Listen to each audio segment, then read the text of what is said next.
Hello everyone. आज का जो हमारा टॉपिक है वो है डिफेक्ट और बग लाइफ साइकिल।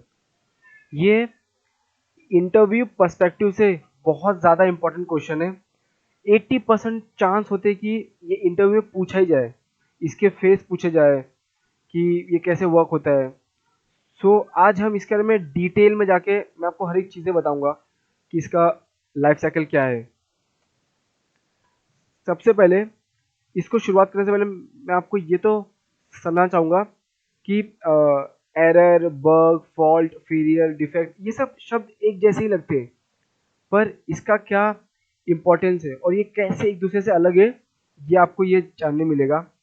सबसे पहले we can say that mistake made by a programmer during a coding is an error. जब प्रोग्रामर कोडिंग कर रहा है और उसको अगर खुद से वो एरर मिले, वो खुद से कुछ मिस्टेक मिले तो उसे एरर कहते हैं।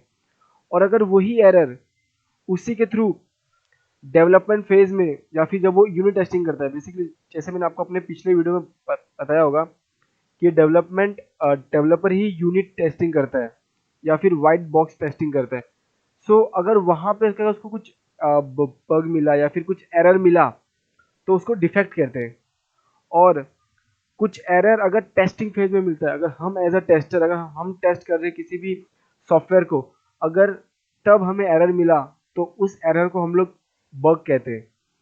और अगर वही एरर अगर एंड यूजर की तरफ से मिल रहा है, कोई क्लाइंट ने वो बग निकाला, तो उसे फेलियर कहते हैं। तो वहाँ पे बहुत मुश्किल होती है चीज़ें। आपने ये हल्का हल्का फुल्का डिफरेंस समझ लिया। अब हम चलते हैं हमारे मेन और इम्पॉर्टेंट टॉपिक पे, जो है डिफेक्ट और बग लाइफ साइकिल क्या है। सबसे पहला point, defect life cycle also known as bug life cycle. ये लाइफ साइकिल क्या है मैं आपको अच्छे से एक्सप्लेन करता हूँ।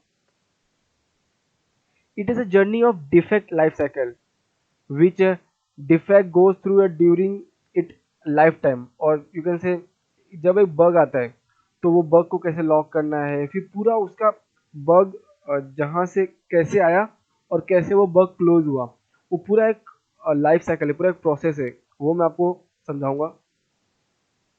It varies from organization to organization and also from project to project, as it is governed by the software testing process and also depend upon the tools used. So basically organization से अलग अलग organization में चीज़ें use होती है। जैसे भी मैं जिस organization में करंटली वर्क कर रहा हूँ, वहाँ पे बग को लॉक करने के लिए हम बग असिस्ट यूज करते हैं। उसका भी एक पूरा प्रोसेस होता है। तो ये जैसे ऑर्गेनाइजेशन से ऑर्गेनाइजेशन ये सब चीज़ें अलग अलग वेरी होती है, या फिर प्रोजेक्ट टू प्रोजेक्ट चीज़ें वेरी करती है, क्योंकि ये सॉफ्टवेयर टेस्टिंग का प्रोसेस है। और आप किस टूल पे काम कर रहे हो वो भी इंपॉर्टेंट हो जाए। जैसे अगर आप जीरा यूज़ कर रहे हो या फिर बग असिस्ट यूज़ कर रहे हो, उसके ऊपर चीज़ें डिपेंड होती है। ये सबसे मेन चीज़ जो है अपना ये defect bug life cycle, defect life cycle or you can say bug life cycle. तो ये उसका पूरा फ्लो चार्ट है। जैसे जहाँ पे हम एक बग कैसे शुरू होता है, एक न्यू, फिर वो कैसे एक टेस्टर रेज करता है। आपको यहाँ पे मैं पूरा डिटेल में समझाऊंगा, खाली मैं आपको यहाँ फ्लो में समझा रहा हूँ। जो अगर आपने किसी ने बग लॉक किया है तो वो टेस्टर करेगा। उसके बाद हम बग को ओपन या रीओपन करेंगे। ओपन करेंगे तो हम या फिर टेस्ट लीड या फिर डेवलपमेंट लीड, ये दोनों में से कोई एक इंसान होगा जो चेक करेगा कि वो बग क्या है, नॉट ए डिफेक्ट है या डुप्लीकेट डिफेक्ट है या डिफर्ड डिफेक्ट है। और उसके बाद अगर वो समझ आ कि हाँ ठीक है वो बग है, तो हम उसे असाइन करेंगे। तो हम किसे असाइन, वो डेवलपर को हम असाइन करेंगे। बग को फिक्स कौन करेगा, डेवलपर फिक्स करेगा। रीटेस्ट कौन करेगा, टेस्टर। अगर वो बग पास हो गया, अगर वो बग रिजॉल्व हो गया तो वो क्या, क्लोज हो जाएगा। अगर वो बग रिजॉल्व नहीं हुआ तो हम उसे फेल कंसिडर करके वापस हम उसे रीओपन कर देंगे। और फिर ये वापस ये प्रोसेस चलेगा जब तक बग रिजॉल्व नहीं होता। फिर ये यहाँ पे बग क्लोज हो जाएगा। अब चलते हैं हम अपने नेक्स्ट स्लाइड पे।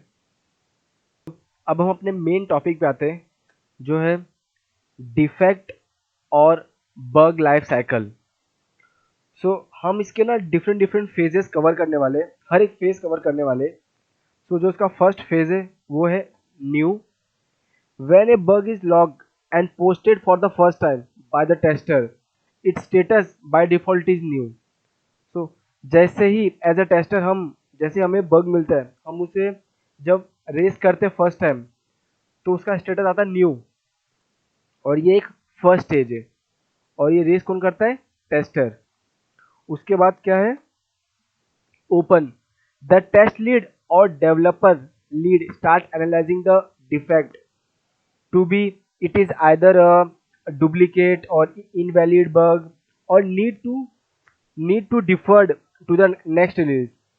So the status is change them into the new. So यहाँ पे क्या करते हैं कि यहाँ पे जैसे ही हमें मालूम है कि ये एक न्यू है या फिर ये बग जैसे ओपन किया तो टेस्ट लीड होगा या फिर डेवलपर लीड होगा, वो जाके चेक करेगा कि बग जो है वो नॉट ए डिफेक्ट है या फिर ये बग में कोई डिफेक्ट है या नहीं या फिर कोई डुप्लीकेट तो बग नहीं है या फिर डिफर्ड बैक. डिफर्ड क्या मीनिंग होता है ना? पोस्टपोन्ड. इसका डिक्शनरी जो मीनिंग है वो पोस्टपोन्ड है कि कोई ऐसा भी बग होता है जिसे हम अपने नेक्स्ट रिलीज में, जैसे भी अगर अपना भी सॉफ्टवेयर चल रहा है 1.0 का, तो हम चाहेंगे कि ये जो बग है इसको हम लोग अपने जब 1.1 जब अपना वर्जन आएगा हम इस बग को उस टाइम पे सॉल्व करने वाले, तो हम इसको एज अ डिफर्ड डिफेक्ट करके साइड में कर सकते हैं. और जब मालूम पड़ा कि नहीं ये तो ओपन बग है और ये बिल्कुल ही सही है, तो हम उस वक्त क्या करते हैं?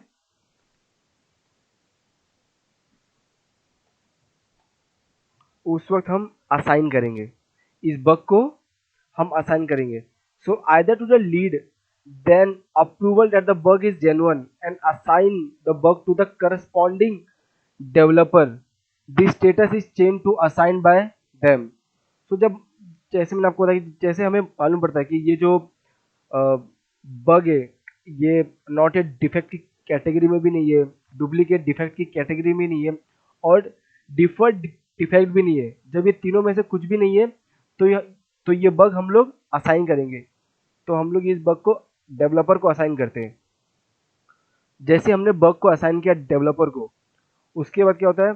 जब डेवलपर इस पे काम करता है, when the developer made necessary code changes and verifies the change are now working, then he or she changes the bug status to fix.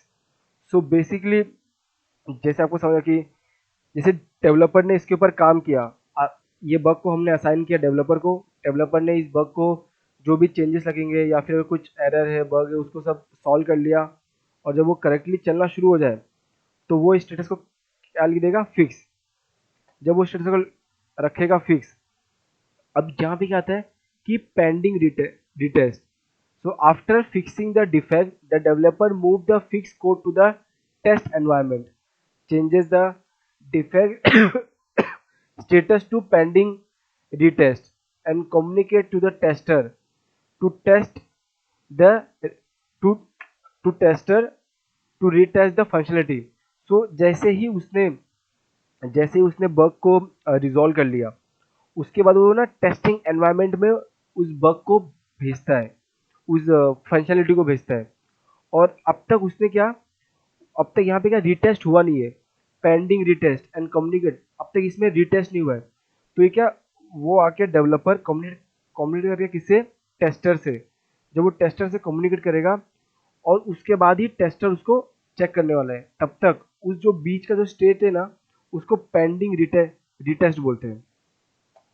उसके बाद जो हमारा नेक्स्ट स्टेज होगा वो होगा रीटेस्टिंग का, क्योंकि अब तक पेंडिंग रिटेस्ट था वो हमारे पास आ गया. As this stage the tester do the retesting of the change code which developer has given to him to check whether the defect got fixed or not. So यहाँ पे हमारे पास जैसे ही ये आता है फंक्शनलिटी हमारे पास पहुँचती है रिटेस्ट करने के लिए, तो यहाँ पे हम लोग हर एक चीज़ रिटेस्ट क्या होता है कि जो बग आपके पास आया है, जो फंक्शनलिटी आपके पास आई है रिटेस्ट करने के लिए, तो उसका जैसे पिछला का एनवायरनमेंट था वही एनवायरनमेंट हम लोग पूरी देख के उसको बग को रिटेस्ट करेंगे. बग को रिटेस्ट किया, अगर once the tester retests the bug again after receiving the fixed code by the developer, if the bug is not present in the software, then the tester approves that the bug is fixed and change the status to close.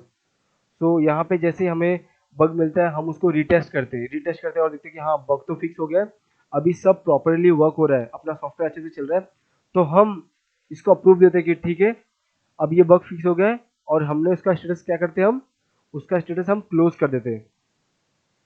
और कुछ हम इसको reopen कर देते, जैसे कुछ कुछ steps है जो जो अब तक हमने कवर नहीं किया था, जैसे यहाँ पे रीओपन हो गया, रीअसाइन हो गया, or not a defect, duplicate defect or deferred defect. So basically वो सब क्या होता है, रीओपन क्या होता है, if the bug still exist even after the bug fix by the developer, the tester change the status to reopen the same bug once goes goes through the defect life cycle as shown in the defect life cycle diagram. So जैसे ही developer ने हमें इस bug को fix करके हम लोग को दिया, फिक्स किया, और जैसे रीटेस्टिंग के लिए दिया, रीटेस्टिंग के लिए दिया, और अगर देखा कि नहीं वो तो बग अभी भी प्रेजेंट है, तो हमने उसको यहाँ पे क्या, हम उसको फेल कर देते, और जैसे हमने फेल किया वो बग फिर से जाएगा, रीओपन हो जाएगा, और रीओपन होगा, हम इसको डेवलपर को बोल देंगे, और फिर ये फिर से वही पूरा लाइफ साइकिल फॉलो करेगा जो हमने पिछली बार किया था। इसके बाद अगर डिफर्ड का मतलब क्या होता है, the bug change by to deferred state means the bug is expected to be fixed in the next release, or the reason of changing the bug into this stage have many factors, like it may be because the priority of the bug may be low, or the bug may not have the major impact on the software. So these all are the reason of deferred deferred bug. And the last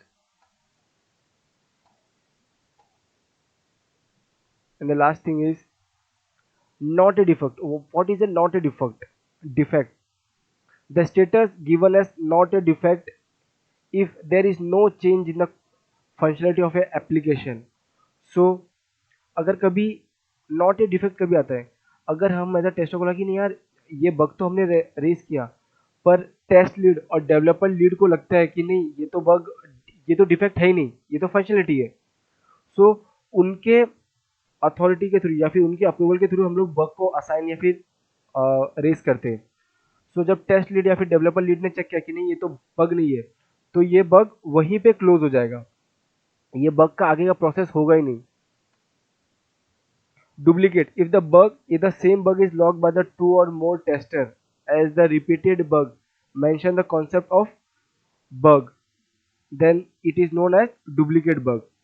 So कोई कोई क्या होता है ना कि समझ लो हम ऐसे टीम में काम कर रहे हो, हम लोग 5 लोग की टीम है, अभी एक को वो बग मिला, फिर बाद में दूसरे को भी एक बग मिल गया, तो और तीसरे को भी वो बग मिल गया, पर किसी को मालूम नहीं किसने क्या बग रेस किया है। जब वही बग हम लोग 2 से या 3 बार से ज़्यादा कोई एक टेस्टर रेस किए जा रहा है वो बग, कि पहला पर्सन ए ने रेस कर लिया, बाद में पर्सन बी ने या फिर पर्सन 3 ने। सो वहाँ पे क्या होता है, वहाँ पे हम स्टेटस डालते हैं नहीं ये तो डुप्लीकेट बग है, इसका इसको वहीं पे ख़त्म करते हैं। उसके बाद जो लास्ट है वो है reject. If the developer feel that the bug is not genuine, मतलब अगर लेवल कि नहीं यार ये तो बग अपने फैसिलिटी के हिसाब से नहीं है या फिर जेन्युइन नहीं है, तो वहीं पे हम लोग बग को डेवलपर रिजेक्ट कर देगा और हम अपने आगे का प्रोसेस नहीं करेंगे। यहाँ पे हमने सारा का सारा अच्छे से कंप्लीट कर लिया है। अगर आपको कुछ भी डाउट होगा डिफेक्ट लाइफ साइकिल या फिर बग लाइफ साइकिल में, आप बिल्कुल कमेंट बॉक्स में मुझे कमेंट कर सकते हो और हर एक चीज़ पूछ सकते हो, मैं सारे के सारे सवाल के जवाब दूंगा। ओके, तो thank you so much for watching my whole video. अब हम मिलते हैं अपने नेक्स्ट वीडियो में।